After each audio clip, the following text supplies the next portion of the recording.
ہر خزاں میں پہاڑی گاؤں نرگال کے رہنے والے چنار کے پرانے پیڑ سے گرنے والا پہلا پتا زمین سے چن کر اپنے گھروں میں رکھتے تھے۔ کہا جاتا تھا، یہ پتا برکت لاتا ہے، رزق کھینچ کر گھر میں لاتا ہے اور مصیبتوں کو دور رکھتا ہے۔ اس رسم کو شروع ہوئے 100 سال ہو چکے تھے، لیکن بزرگوں کے بیچ ایک اور بات بھی چلتی تھی۔ اگر پتا زمین پر گرنے سے پہلے خون میں بھیگ جائے تو سمجھو لعنت اتر آئی ہے۔ اس بار ایسا ہی ہوا۔ سحر کے وقت جب پہلا پتا چننے کی رسم ہوئی تو چنار کے درخت سے ایک گہرا سرخ پتا گرا، خون میں بھیگا ہوا۔ سب نے اسے ایک بری علامت سمجھا، لیکن رسم تو رسم تھی۔ سجاد چاچو نے کانپتے ہاتھوں سے وہ پتا اٹھایا اور اپنے گھر لے گئے۔ اسی شام ایک عجیب بات ہوئی، درخت سے باقی سارے پتے بھی ایک ساتھ جھڑنے لگے، جیسے کسی نے جڑ سے ہلا دیا ہو۔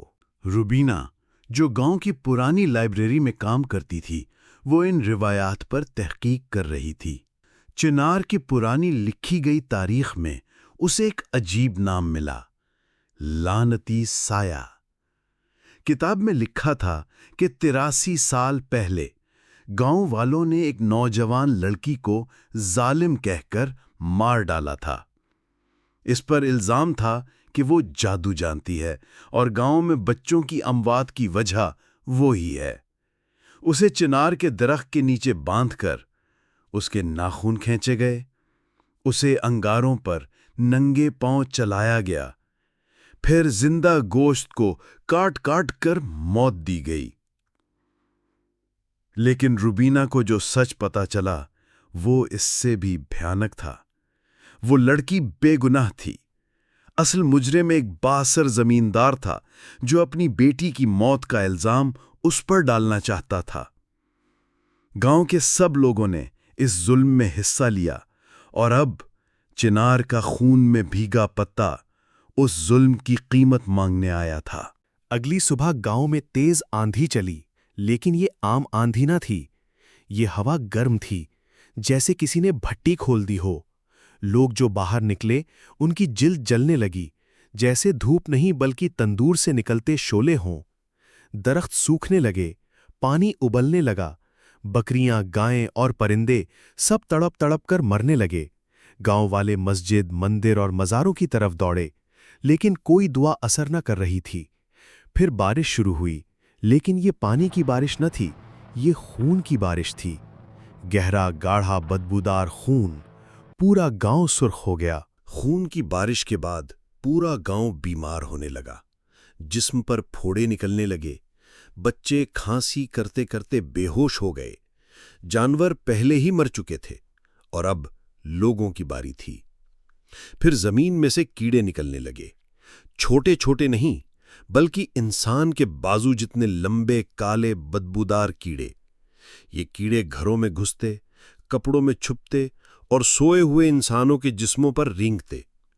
جو بھی ان کیڑوں کو مارنے کی کوشش کرتا وہ پاگل ہو جاتا، دیواروں سے سر ٹکراتا اور چیخ چیخ کر مر جاتا۔ لوگ چیخنے لگے، یہ قیامت ہے، کسی نے ظلم کیا ہے، اسی کی سزا ہے۔ اور تب روبینہ نے پورے گاؤں کو جمع کیا۔ اس نے سب کے سامنے وہ سچ رکھا جو اسے پرانی کتاب سے ملا تھا۔ ہم سب نے ایک معصوم لڑکی کو قتل کیا تھا اور اب وہ لوٹ آئی ہے۔ اس کا خون درخت نے پیا اور اس کا بدلہ وہ خود لے رہی ہے۔ اگلی رات پورے گاؤں میں سناٹا تھا۔ پھر اچانک چنار کے درخت کے نیچے ایک روشنی سی ظاہر ہوئی۔ وہ ایک لڑکی تھی، سفید لباس میں، چہرہ چمکتا ہوا، آنکھیں خالی، لیکن چہرہ خوبصورت، نورانی، جیسے کوئی جنتی حور۔ اس نے دھیرے دھیرے آنکھیں کھولیں اور ایک لرزتی آواز میں کہا، میں واپس آئی ہوں اپنا حق لینے۔ جیسے ہی اس نے ہاتھ اٹھایا، جن جن گھروں نے اس کے قتل میں حصہ لیا تھا وہ گھر جلنے لگے، دھواں اٹھا، چیخیں گونجیں اور پھر سب ختم۔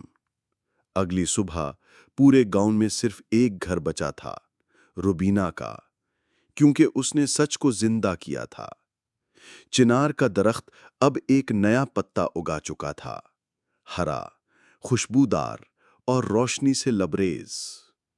کہتے ہیں کہ اس کے بعد گاؤں میں ہر سال وہ پتا اگتا ہے، لیکن اب لوگ اسے چنتے نہیں بلکہ درخت کے نیچے معافی مانگنے آتے ہیں، کیونکہ وہ جان چکے ہیں چنار سب یاد رکھتا ہے اور وقت آنے پر سب لوٹاتا ہے۔